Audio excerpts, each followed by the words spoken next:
Naitwa Paulina Mgurua sasa. Yaani nimefika hapa bila kufahamu. Nimezinduka jana.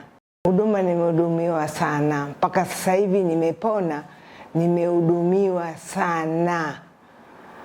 Sijapata toka nimezaliwa mkoa wa Tanga huu. Mpaka sasa hivi nimepata huduma, yani sijawahi kuona. Bombo ina huduma. Wana huduma rasmi mpaka sasa hivi ni mzima, na hata nikitoka sasa hivi kwenda nyumbani nina amani. Mimi nimeshtuka hapa sikujua nimekujaje. Lakini huduma zilizohudumiwa hapa za kupita kiasi yani. Madaktari na wako karibu, yani wako karibu, wabembelezaji, wahudumiaji, yani ni kila kitu kiko sahihi kabisa.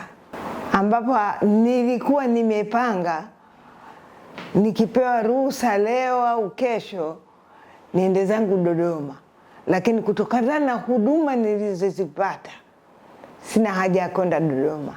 Napongeza serikali na viongozi na wauguzaji, wafanyakazi wana ubora zaidi. Kwa jina naitwa Agnes Yohana Mgurua sasa. Nilimleta mama yangu, ilikuwa leo ana siku ya 4. Alikuwa hajitambui. Ugonjwa mkubwa unomsumbua ni sukari na alipata kama kiharusi. Nilipofika emergency walinipokea, akaanziwa tiba pale emergency. Badala ya pale ndio tukaandikiwa kulazwa.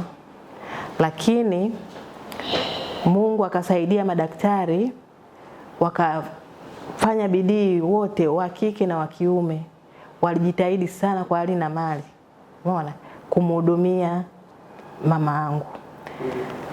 Siku ya kwanza hakupata fahamu. Siku ya pili hivyo madaktari walikuwa wanahangaika. Alifikia hatua mpaka anajisaidia, tunamvalisha pampers, madaktari wananisaidia kumsafisha. Nashukuru sana hospitali ya Bombo. Tumemleta private kwa sababu kwanza tulitaka alale, yani tuwe anakaa na mtu kutokana na hali yake ilivyokuwa ni mbaya. Huduma za private ni nzuri sana kwa sababu sisi tukipiga tu simu madaktari wapo karibu. Tunaandaliwa chai asubuhi, tunapata chai na yai na mkate wa Blue Band, maziwa. Yani tunajifili tuko nyumbani. Yani msije mkasema kwamba mkadanganyika mkaenda hospitali ya nje ya bei ya nini.